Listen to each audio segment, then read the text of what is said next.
Super star Krishna, Jayaprada గురించి మన ఆసక్తికర విషయాలు ఎన్నో చెప్పుకుంటున్నాం. ఇప్పుడు 3వ ఎపిసోడ్లోకి మనం ఎంటర్ అయిపోయాం కూడా. ఈ ఎపిసోడ్లో మనం చెప్పుకునేటువంటి ముఖ్యమైన విషయం ఏంటంటే 1977 సంవత్సరం.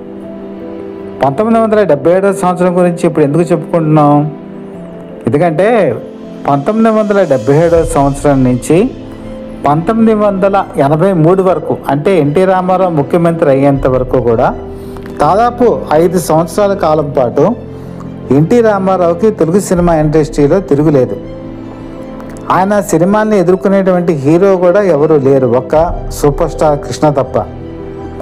ఇది నిజమా అంటే మీరు కావాలంటే రికార్డ్స్ అన్ని తిరిగి చూసుకోవచ్చు. ఆ రోజుల్లో అక్కినేని నాగేశ్వరరావు బైపాస్ సర్జరీ తర్వాత కొంచెం వెనకబడ్డనమాట వాస్తవం. సోన్ బాబు అన్నీ కూడా ఫ్యామిలీ డ్రామాస్ కాబట్టి ఎన్టీఆర్కి పోటీ అనే తత్వం కాదు. ఇంకా రెబల్ స్టార్ కృష్ణరాజు ఆయన జోనర్ వేరు. ఇంకా సూపర్ స్టార్ కృష్ణ మాస్ ఇమేజ్లో ఎన్టీ రామారావుకి ధీటుగా ఉండేవారు కాబట్టి ఒక విధంగా చెప్పాలంటే ఎన్టీ రామారావుకి పోటీగా కృష్ణే నిలబడ్డారు. అయితే ఇక్కడ మరొక ప్రత్యేకమైన విషయం ఏంటంటే 1977 సంవత్సరంలోకి వచ్చేటప్పటికి అడవిరాముడి సినిమా రిలీజ్ అయింది. అడవిరాముడి సినిమాలో Jayaprada heroine, super duper hit. Telugu cinema ఇండస్ట్రీలో చరిత్రని తిరగరాసేసింది. ఎక్కడ చూసినా కూడా బాక్స్ ఆఫీస్ రికార్డుల్ని బదులు కొట్టేసింది. ఆ తర్వాత వెంటనే వచ్చినటువంటి మరొక చిత్రం యమగోళ.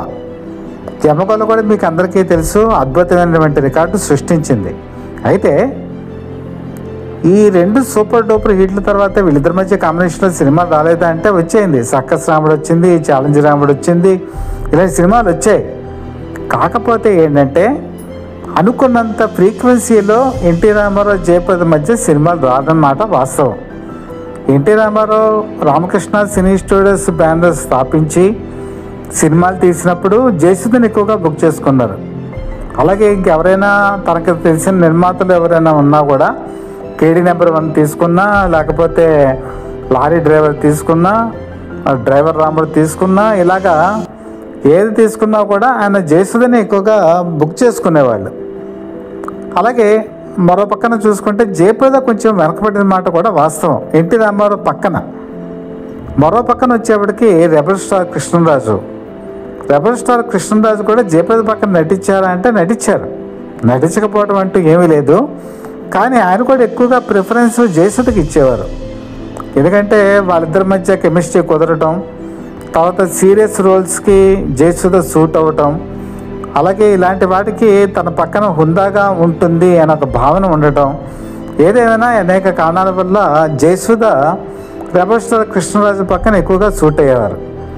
అలాగే దేవదాస్ మళ్ళీ పుట్టాడు ఇలాంటి సినిమాల్లో అక్కినేని నాగేశ్వరరావు పక్కన కూడా జయప్రద నటించారు. కాకపోతే అక్కినేని నాగేశ్వరరావు కూడా ఎక్కువగా సుజాత ఇలాంటి తారలతో ఎక్కువగా నటించారే తప్ప ఎక్కువగా ఆయన కూడా జయసుధకే ప్రిఫరెన్స్ ఇచ్చేవాళ్ళు. ఈ విధంగా చూసుకుంటే మిగతా హీరోలతో జయప్రద కలిసి నటించేటువంటి సినిమాలు తక్కువ. అలాగని సోన్ బాబుతో కూడా నటించారు. సోన్ బాబు కూడా జయసుధకి ఎక్కువగా రికమెండేషన్ ఇచ్చేవారు. జయసుధ పక్కన ఎక్కువగా నటించడానికి ఆయన ఎక్కువ ఆసక్తి చూపించేవారు. ఈ విధంగా ఆ రోజుల్లో జయప్రద, జయసుధ, జయచిత్ర ఈ ముగ్గురు కూడా జయత్రయం. ఈ జయత్రయం ఈ అన్ని సినిమాల్లో కూడా ఎక్కువగా విరివిగా వస్తూ ఉండేవాళ్ళు. అందులో అప్పుడు ఈ జయప్రద అనేటువంటి కాంబినేషను కృష్ణ కాంబినేషన్లో ఎక్కువగా ఫిట్ అవ్వటం అనేది జరిగింది. మీరు 1977 నుంచి కనుక చూసుకుంటే దాదాపు 1988 వరకు, ఇంకా తర్వాత తగ్గాయనుకోండి ఫ్రీక్వెన్సీ, కృష్ణ పక్కన జయప్రద చాలా సినిమాల్లో నటించారు, మంచి సూపర్ డూపర్ హిట్స్ ఇచ్చారు. వాళ్ళిద్దరూ కూడా ఏంటంటే ఒక కన్నుల పండగగా సినిమాకి, ఒక ఎన్టీ రామారావుకి ధీటుగా, ఎన్టీ రామారావు కమర్షియల్ సినిమాలకి పోటీగా నిలిచి మంచి సక్సెస్ రేటు సాధించిన సినిమాలు ఉన్నాయి అంటే అది వాళ్ళిద్దరి కాంబినేషన్ అని కూడా చెప్పుకోవాలి. ఇక్కడే ఒక చిన్న విషయం ప్రస్తావించాలి. వీళ్ళిద్దరూ చాలా మంచి మనస్తత్వంతో ఉండేవాళ్ళు. ప్రొడ్యూసర్స్ బాగుండాలి, డైరెక్టర్స్ బాగుండాలి, కొత్త నిర్మాతలకి ఎంకరేజ్మెంట్ ఇవ్వాలి అని చెప్పేసి ఆలోచించేవాళ్ళు. అలాగే కొత్త నిర్మాతలకు కూడా ఎంకరేజ్మెంట్ ఇచ్చేవాళ్ళు. మీకు గుర్తుండే ఉంటుంది వాళ్ళు మీకు వియ్యాల వారి కయ్యాలు అని చెప్పేసి ఒక సినిమా వచ్చింది. ఈ వియ్యాల వారి కయ్యాలు అనేటువంటి సినిమాని తీసింది ఎవరంటే జాగర్లమూడి రాధాకృష్ణమూర్తి. ఈయన ఆ రోజుల్లో ఎన్టీఆర్ లాంటి వాళ్ళతో సినిమా తీయాలంటే చాలా కష్టం. కృష్ణతో సినిమా తీయాలన్నా కూడా చాలా కష్టం. అప్పట్లో కృష్ణ రెమ్యునరేషన్ 2 లక్షల రూపాయలు. కానీ జాగర్ల రాధాకృష్ణమూర్తి కృష్ణ వెళ్ళి అప్రోచ్ అవ్వటం, జయప్రద కూడా ఇదే రెమ్యునరేషన్లో వీళ్ళిద్దరూ సర్దుకొని వాళ్ళతో కలిసి నటించడం, రెమ్యునరేషన్ తగ్గించుకోవటం. డిస్ట్రిబ్యూటర్స్ ఎలా ఉండేవాళ్ళంటే కృష్ణ జయప్రద ఇద్దరు కలిసి నటిస్తున్నారు అని చెప్పి అంటే వాళ్ళు ఒక 5 రీల్స్ అయిపోయాయి అనుకోండి, 5 రీల్స్ అయిపోగానే చూసేవాళ్ళు. చూసి మిగతా పెట్టుబడి తర్వాత కూడా వాళ్ళు పెట్టేవాళ్ళు అనమాట. అలాగా సినిమా అంతా కూడా మన చేతుల్లో డబ్బులు లేకుండా వాళ్ళే చివరికి ఫైనాన్స్ అంతా కూడా సమకూర్చేవాళ్ళు. ఆ విధంగా వియ్యాల వారి కయ్యాలు వాళ్ళిద్దరి మీదే బిజినెస్ జరిగింది. మంచి సూపర్ డూపర్ హిట్ అయింది. ఆ రోజుల్లో కట్టా సుబ్బారావు అని చెప్పేసి డైరెక్టరు, ఆ డైరెక్టర్ ఒక సినిమా తీశారు, కొత్త డైరెక్టర్ ఆయన. ఆ సినిమా కూడా మంచి సూపర్ డూపర్ హిట్ అయ్యి రెమ్యునరేషన్ వీళ్ళు తీసుకోకుండా అప్పుడు జాగర్ల రాధాకృష్ణమూర్తికి ఒక అడ్వైజ్ ఇచ్చారు. మీరు పని చేయండి, మీరు ఈ డబ్బుల్ని ఎక్కడా కూడా వేస్ట్ చేయకుండా ఇల్లు కట్టుకోండి అని చెప్పేసి ఇల్లు కట్టుకునేటువంటి ఏర్పాటు చేశారు. ఆ విధంగా జాగర్లమూడి రాధాకృష్ణమూర్తి ఇల్లు కట్టుకొని స్థిరపడటం కూడా జరిగింది. ఆ విధంగా వియ్యాల వారి కయ్యాలు కూడా ఒక అద్భుతమైన విజయం సాధించింది. అంటే చిన్న సినిమాతలకి ఊతం ఇచ్చినటువంటి జంట సూపర్ స్టార్ కృష్ణ మరియు జయప్రద. ఇంకా ఊరికి మునగాడు, ఈ ఊరికి మునగాడు ఇక్కడ స్పెషల్గా చెప్పాలి. కాంతారావు మీకు అందరికీ తెలిసిందే, సినిమా ఆర్టిస్టు. ఈయన అప్పటికీ బాగా ఆర్థికంగా చితికిపోయారు. ఈయనకి ఒక సినిమా తీసి పెడదాము అని చెప్పేసి కృష్ణ ఏం చేశారంటే తను రెమ్యునరేషన్ నేను తీసుకోను, మీరు సినిమా చేసుకోండి అని చెప్పారు. అలాగే జయప్రద కూడా కోఆపరేట్ చేస్తాను, మీరు తీసుకోండి, నేనేమి డబ్బులు తీసుకోను అని చెప్పినా కూడా కాంతారావు ఎందుకో భయపడ్డారు. మళ్ళీ ఈ సినిమా అటు ఇటు అయితే ఉన్న డబ్బులు పోతాయేమో అని చెప్పేసి భయపడి ఆయన సినిమా ముందుకు రాలేదు. నిజంగా కనుక కాంతారావు కనుక ఊరికి మనగాడి సినిమా కనుక ప్రొడ్యూస్ చేసి కనుకుంటే ఆయన చేతుల్లో డబ్బులు కూడా పెట్టక్కల్లా, మిగతా డిస్ట్రిబ్యూటర్సే పెట్టేవాళ్ళు. ఆ రోజుల్లో కృష్ణ సినిమా అంటే డిస్ట్రిబ్యూటర్సే పెట్టేవాళ్ళు. పెట్టి ఆయనకి మంచి రెమ్యునరేషన్ కూడా వచ్చేది. కానీ మరి ఎందుకనో కాంతారావు గారు పాపం భయపడ్డారు, ఆ సినిమా చేయలేకపోయారు. అది వేరే వాళ్ళు చేశారనుకోండి. ఇదిగో తలచీర అదిగో మల్లెపూలు ఆ పాట, అలాగే దివిసీమ ఉప్పెన గురించి పాడినటువంటి పాట ఆ రోజుల్లో మరి ఊరికి మనగాడు ఎంత సెన్సేషన్ హిట్ అయిందో మీకు అందరికీ తెలిసిందే.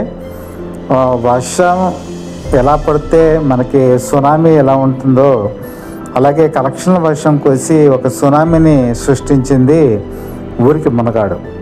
ఈ ఊరికి మునగాడిని హిందీలో హిమ్మత్ వాలా అని చెప్పేసి సినిమా తీశారు. అందులో యాక్చువల్గా జయప్రద నటించాలి. పద్మాలయ వాళ్ళు జయప్రదని అందులో నటింపచేయాలని చెప్పి అనుకున్నారు. కాకపోతే కె రాఘవేంద్ర ఏమనుకున్నారంటే అది కమర్షియల్గా హిట్ అవ్వాలి, కమర్షియల్ బ్రేక్ రావాలి, కొత్త ఫార్ములా ఉండాలి అని చెప్పేసి స్విమ్ సూట్ వేయించాలి అని చెప్పి అనుకున్నారు. కానీ జయప్రద ఎట్టి పరిస్థితుల్లోనూ ఇలాంటి స్విమ్ సూట్ ఇలాంటివన్నీ వేయటానికి ఒప్పుకోరు. అందుకని ఆ సినిమా హిందీ సినిమా ఆవిడ చేయడానికి ఒప్పుకోలేదు. శ్రీదేవి మొట్టమొదటిసారిగా హిందీలో హిమ్మత్ వాలా సినిమాతో ఇంట్రడ్యూస్ అయ్యారు.